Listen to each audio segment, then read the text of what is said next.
taupan kanun tak na hong jing hong kem chupa hong pia ang tang takin hibang na kikop thik na te hong khel sak nisimin kazat in sumla pai kwasil nik ta hong pia nang lungdam singe achiteng khunlam ve wale taupa to lungdam ngian achiteng khut be amen taupan chupang pela ding hi achiteng in ong zia zia amen amen hai le taupa za ta na to vekin ding tau khom ni la pesen kambal mun khasim ni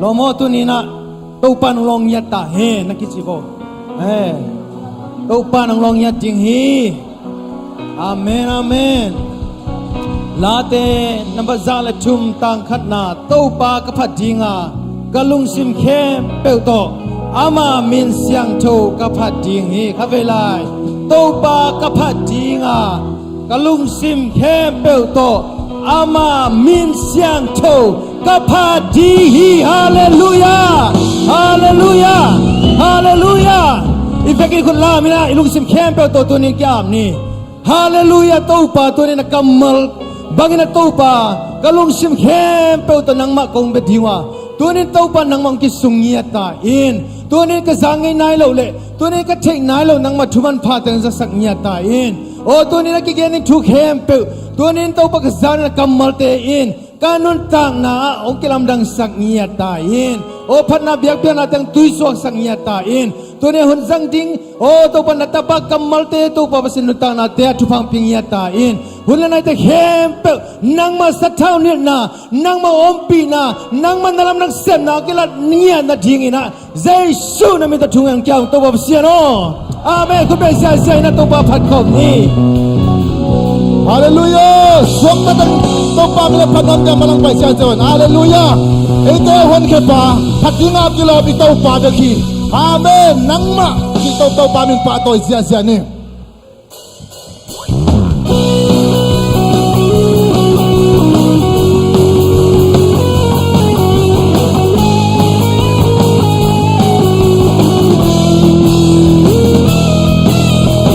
Một kiếp yêu một gió xa xa rồi đi Đằng ngắt một kiếp yêu một gió xa xa rồi đi Chỉ là lo là tình đồng chí chính xác rồi đi Đã khô rồi này nàng hạ tổ ta đi Hãy để chế lô chúng ta hết đi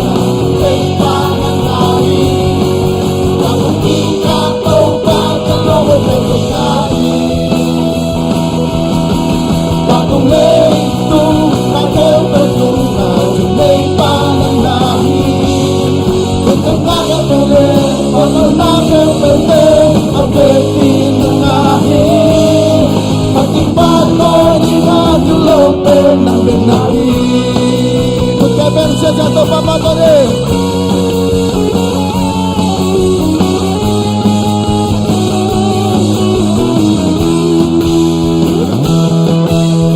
Tupa ng bema tulungan na nahi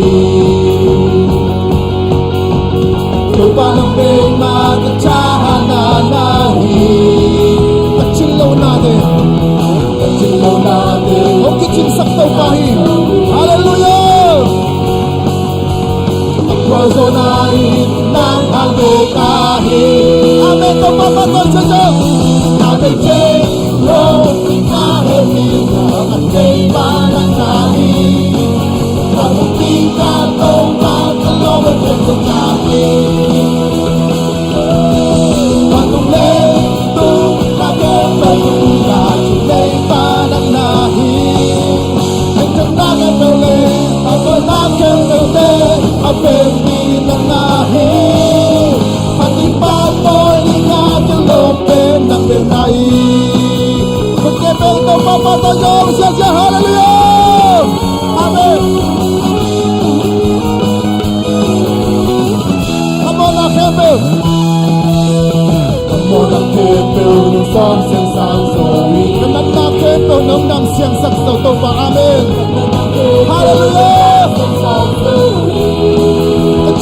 natin ang itinasakso. Silaw natin ang itinasakso. Ikwaso na ito, Pabeki. Hallelujah. Puso na ng hangin dahil Apechalo.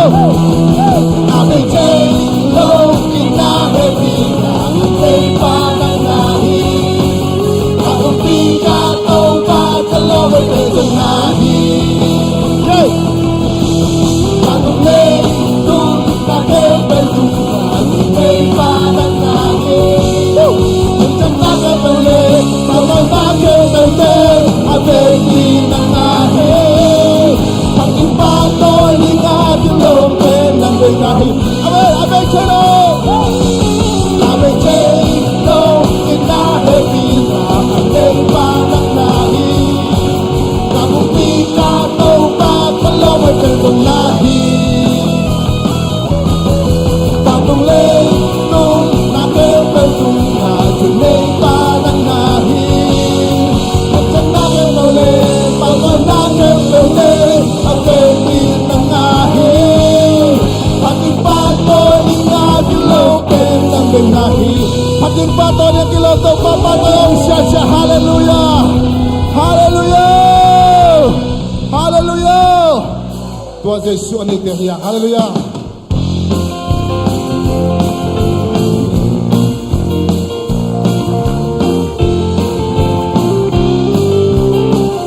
Tuhan Yesus kanil manin.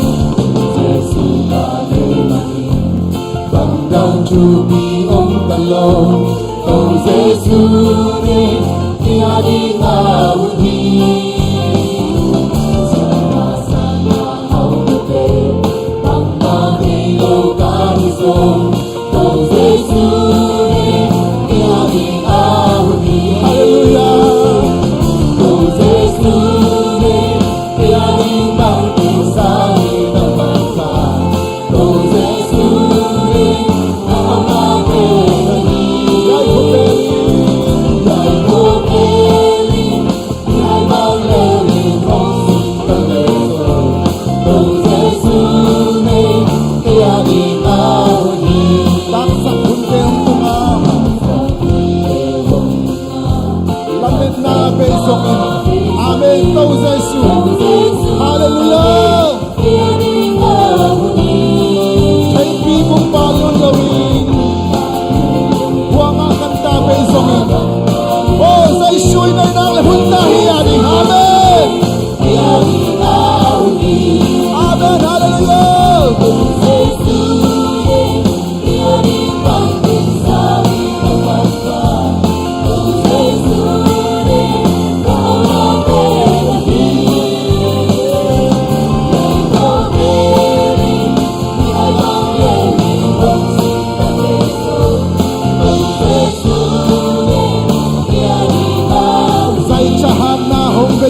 Amen na bezongin.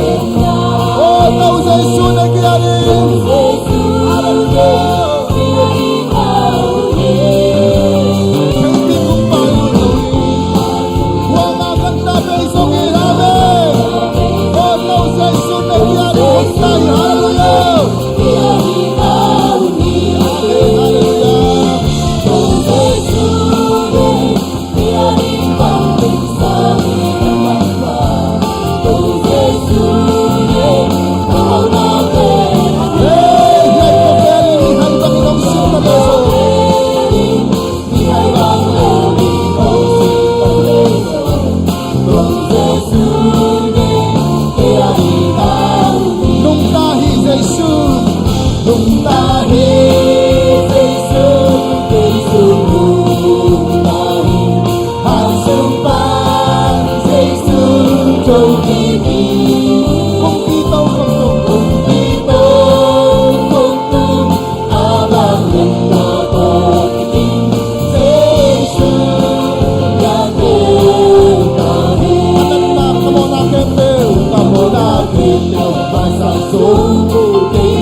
Bang bang piang kasile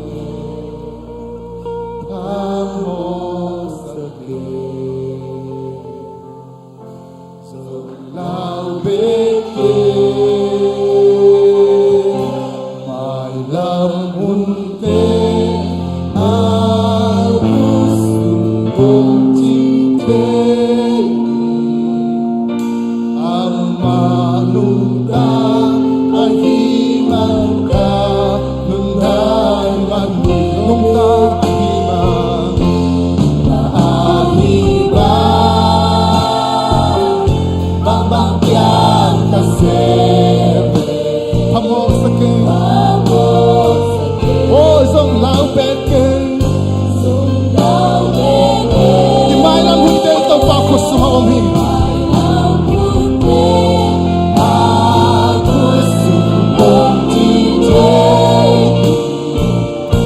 Ama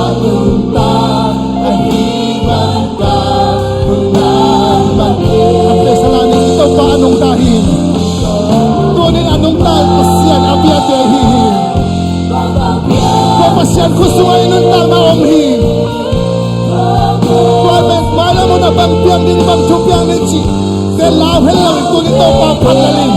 Haleluya. Yang bundem aku sumbong cinteki Amalunta ahimanka Nungan pande At pela nung tahiman, Kaahiman Ang bangbiyak na pamo sakit.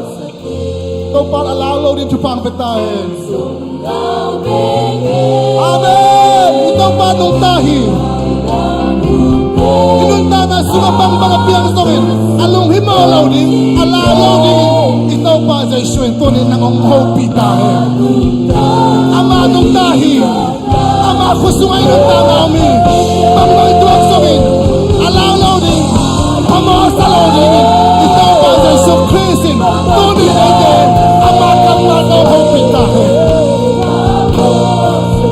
Hallelujah.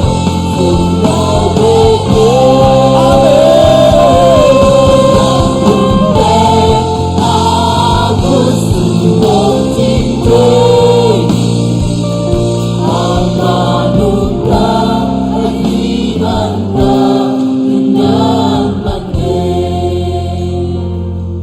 Tunilungdam ko ni ite ilamet na ito pa sa Jesus Christ. Midangte pa siya ba nga asilawa anong tahi. Ama anong tahi man ito ni inunta na man niya. Hallelujah. Ito hangin lungdam ko ni. Ito pa kalungdam eh. Kaluntang na ito pa nang manaman na inong bol. Kini ito pa. Tunin ito pa lamen na omlaw ito pa nang man natoki man ito pa. Tunin lamen na nung kwan man kalungdam ito pa. Kapkay lungdam ko ni ito pa. Ito pa itong lungdam ko ni. Ito pa lungdam ang tunin. At haklamen na nung kwan man kalungdamin. Nang nanungta. Kau lamen na nung kwanin. Nikanitak siyangin. Kau ang puikinin. Humpay dito pa kalamin wa. Ito kalaman sa isyo ito ni. Kau ano ang biya. At natunin ang umpi papa. O kahit ikasito pa ko tayo papa. Panang ito pa. Hallelujah. Hallelujah. Ito pa nang nanungtahin. Kau di amatay ng bori kalumutan ito pa. Mangbangkaswa ko sa ito pa. Alungkim daw ito pa. Alaw-law dito pa naman. Tupa ang patayin. Lungmon na ang patayin. Kamuan na ang patayin ito pa. Hallelujah. Inuntang na sunga ito pa. Ite. Aman na ng bola sa isu anong tahir. Tuwa bang ikimi pa ma ito at chule latele. Ito at kendiraksan natin hangin. Lungkamin at full niyang nuang tehilawa. Tuwa te ito hangin. Pamo asalo. Alaw hello din. Ito pa itunin. Hilatong to rin tupa ang petahin. Hallelujah. Hallelujah. Hallelujah. Ito akak. Ilaik nung tule late. Haksan natin kagkaibe ite. Onglong neo saka. Lamen nang bay sakza dongin. Tulad ng haksan na ito haksongin. Tuina. Ite ityupa. Ite biyak pa sa isu. Asihilaw anong tahi. Tuhangin nung tahin man nehi. Tuhangin ite katuhangin. Tong palaw keng. Pamo sa keng. Pahangin sila. Nang nanong tahi. Kay namin. Kay kuha kahiyang si. Kami ninong tehi. Ito pa siyin. Hallelujah. Ito pa nang namin nong tehi. Ito pa nung tahi. Naluto asamdang pong sa tehi. Nahaksan na nung tepihi. Ama imulawhi. Ama telaw kalapiyang kasomlawhi. Lao kayin. Mataw kayin. Ito pa tehi. Hallelujah. Shikarabi kilama kashi. Hallelujah. Shikarama kalami kashi. Hallelujah. Shikarama kashi. Hallelujah. Turito pa pato na kutsang daw dalam. Karama kashi kilam. Ito pa nangong tehin. Fana aksilada pasatehin. Amin to alaw ito pahin. Tunin na nangayta na dimiyay mo'y hangin. Yan namin ang telaw. Ito pa namin ang tehin. Naksan siya ng tehin. Nalungkul ka sa tehin. Come on! Yeah! Wow!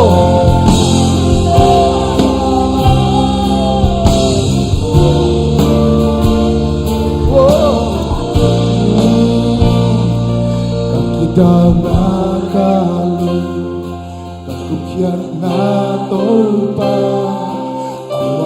เป็นส่วนปี tàu pa lam pi ok pai hallelujah ลังลาปีกิน oh kapuai na teng khen pe นาทีคืน nong ong pi man มันก็มีวัน affect pi กินตา fa na ak si te khen pe เดิน amen ni chai tàu pa hi กินนาที hallelujah ปากาบาเสียรุณนาทีไม่มีน้อง ikaw pa na minong chai hi มีน้อง oh ina minong chai hi na puai na tong chai hi hallelujah กินมูสุนี amen Dalam luka kawasya kami berbagi Demi jadi lempe Demi berwarna menjadi Sini usul kami Nahe binatang Demi hidup dan kiamat anong naman na hi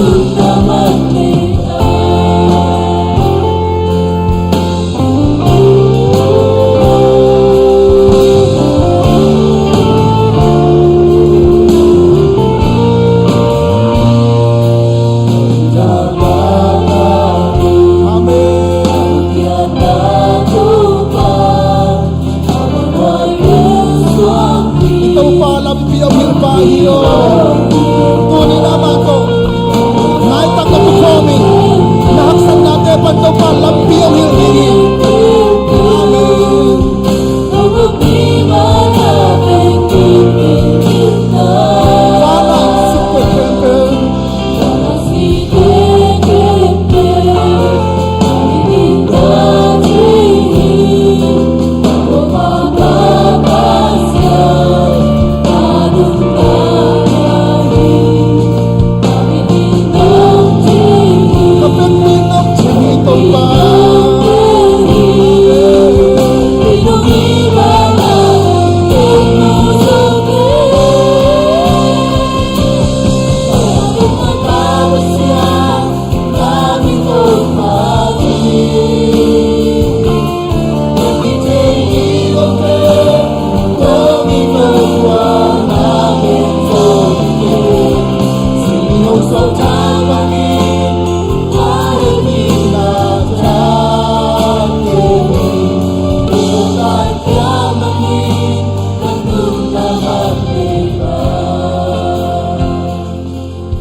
tuwing ito pa ite aman ni dingin ang bol kita ni ito pa ite ama hichay ba hichay ni tuwing ito pa ite hong tak pikin so hi ama bay na ibay chaya ama sab day chem te hi tua pang len natin ito pa ite ang pakinta hi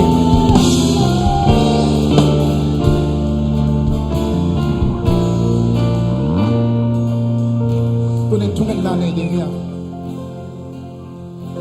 Por pemite chukit nan bang lian hi.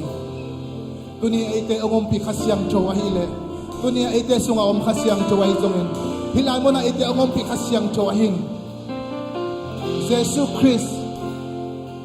Tau pa Jesus sina panin atau kiksa. Khasyang chow. Ite sunga om nak le. Jesus Christ sina panin atau kiksa. Tua khasyang chow main. Tuni na lamet bayin baydongin mite lamen na apesak trading hasyang to ite sunga omi na umya tunin to hasyang to wang len nayin ite sunga hasyang to ay zongin tunia ite ngom pi hasyang to ay zongin to hasyang to ben Jesus Christ si na pa na atokin sa hasyang to hi akibang hasyang to hi tunin na hasyang to ite la ka hasyang to isungam khasyang choto to wanglet na to tun sa tawin na ang damlo hi nunyang man putte lam to in tunge sak ding hiya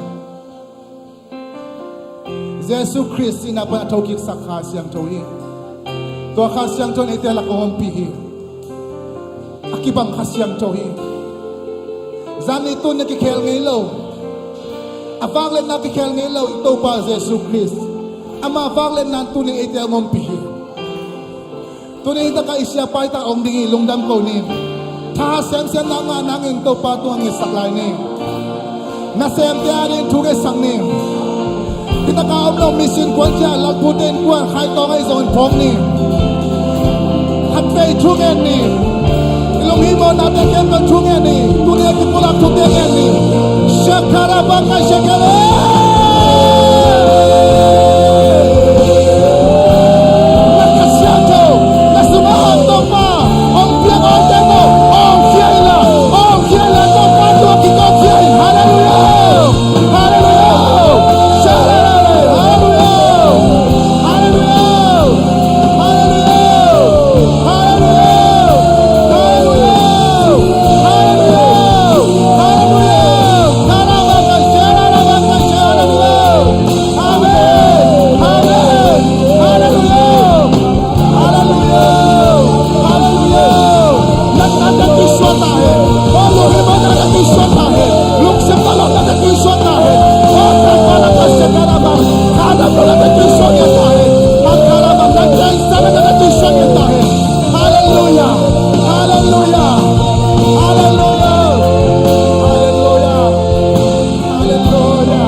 pasyanin nakituilo ang teong umuhi nakikaw na ote ang sahi na oong telhi na minong tsaya ilong gulong tay ito pa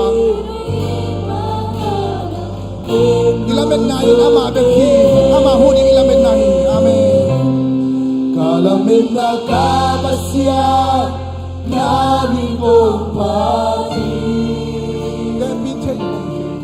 Everything okay, don't need no one again so again.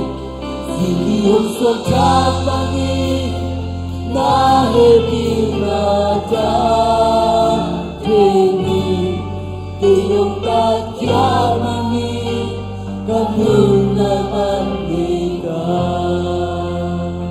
Kote ong tan kepa Kote ong gum kepa anong ta Jesus Christ kote lamen na nang bet na hihitaw pa tunin kote nong kuphian manin kote nun ta na aman nin nong bol manin kalungudam hi nang ma nung ta na hi manin taw pa katwa kaku tule late hangin alaw het loading apataw het loading taw pa nang main kote ong he pitain tulad takin na om zolo hita kaong pay zolo nan nasad na to ay tuwan bay tuwan tom to ay zaman to pa kote hempyo to nang ma na khom tain amaw te haksad nate amaw te nan nate amaw te lunghi mo nate pa dito pa nang main lampinahon sa kinla lumnom na dam na swatang na to pa nabiyak sakin kong chumuhi tunihit yan nung gozo pinate hangdong kalungudam hi kanailan te hempyo azong to pa